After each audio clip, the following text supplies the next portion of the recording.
Hey guys, it's Jo here. Thanks for joining my Moody Tabletop Challenge. I'm going to take you through the basic steps using Canva. I'm using Canva because most of you are using it, but you can do the same thing using PicMonkey, GIMP, PowerPoint, CorelDRAW, Illustrator, or Photoshop. When you've completed the challenge, I'd love to see how your layout, your flat lay came out. So if you like, you can upload your design to Instagram and then use the hashtag Flatlay School so that I can go and see your work. That's the hashtag Flatlay School. Then we'll go next week after the challenge and have a look and see if you've uploaded your images. You can also upload them to my DIY Designers Facebook group if you want feedback or if you just want to share so everyone can see. So hop along there and upload it when you're done. You can use the hashtag as well if you like in the Facebook group. So let's get started. You should have received your download link with all your images for the challenge. This is what you'll get. So there's 14 images altogether. The 14th one is your guideline, just to show you where everything is placed. The images are individually numbered. So this is a place by numbers challenge, which makes it super easy. Your background images are image 1 and 2, which is a concrete floor, and then your wooden tabletop. But I've done a third one, which is 2B, and I've combined those two together because Canva doesn't like it when you create two huge images.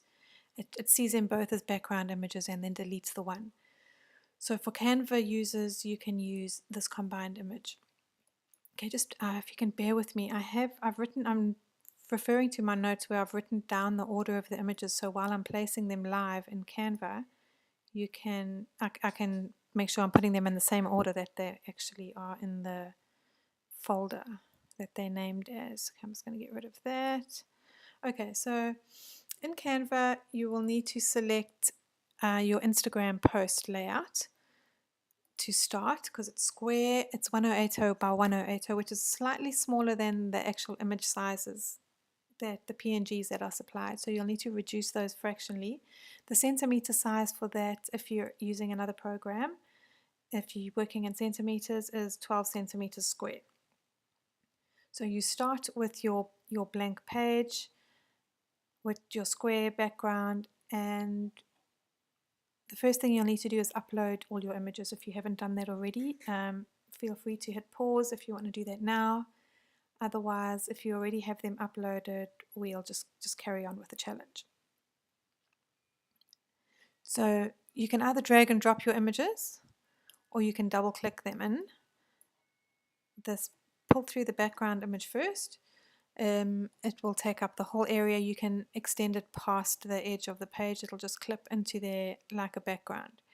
Then I'm going to go through each of these separately. I'm going to pull them through in the order that they are numbered in your file, if I can get it right. And then just to give you an idea of how easy it is to create a flat lay. You'll also see that the shadows have been added to the images already, so you don't have to create separate shadows, which I don't think you can do in Canva anyway, not automatically. So if you rotate the images too much in your flat lay, the shadows are going to be in the wrong place and this is going to look weird. So the light source is the top here, so the shadows will be at the bottom of each of the images. So let's get started. Our first image is the magazine, which is down there. Okay, so pull it through and then use your guide. I've placed mine next to my Canva browser so I can refer to it easily. You can use your guide for placing the images. So that needs to be a little bit smaller. Right. The next image is the handbag, I think. Yeah. We can reduce that and then look at where your text is in relationship to the handbag for placing it in the right place and getting your sizing correct. It's hanging off the table slightly, but we can't see that because it's cropped, so that gives the impression that it's hanging off the table. Our next image is the pot plant, which is here. we're just going to reduce it a little bit. And then it's placed over the corner of the E. You can see there. Right. Next is the candle. That gets placed on top of the magazine. Anything you place this candle on top of will show through underneath because it's a transparent PNG. So we line that up with the R, and that can actually be a little bit bigger. Okay, that should be cool. Next one is the reading glasses, and we'll use the edge of the pot and the bag handle as placement guides for those. There we go. I think that's fine.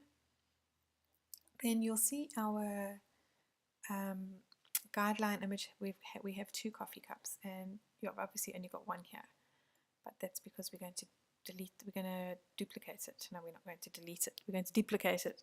So that just needs to be a little bit smaller. And then in Canva, you just hit the copy button to repeat that image. We can place it there. Our muffin comes next.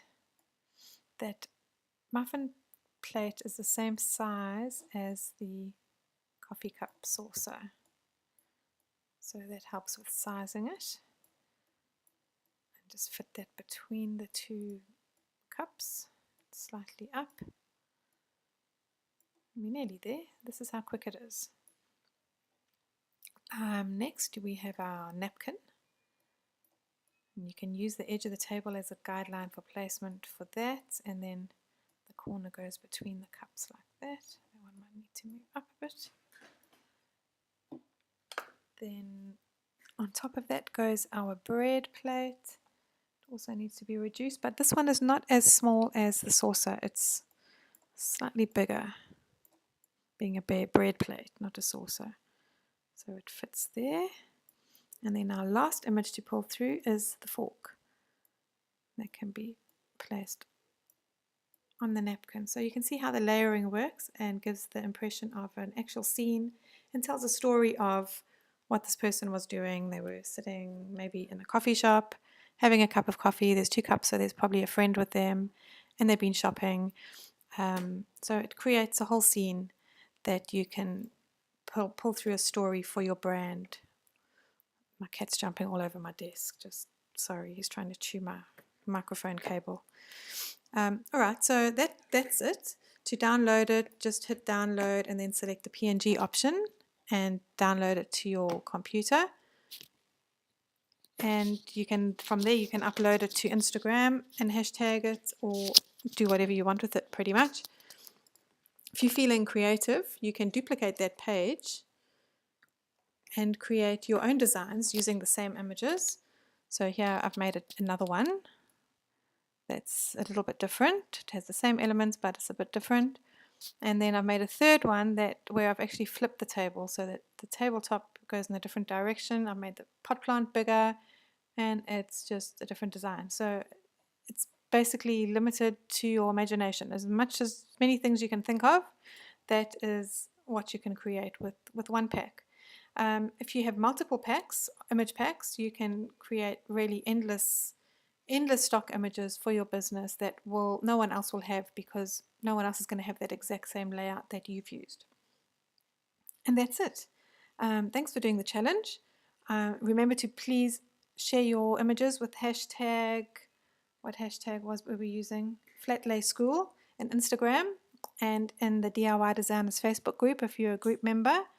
If you're not a group member, you will find the link in your challenge notes that I've given you, because the same instructions will also be in your challenge notes in case you don't want to use a video.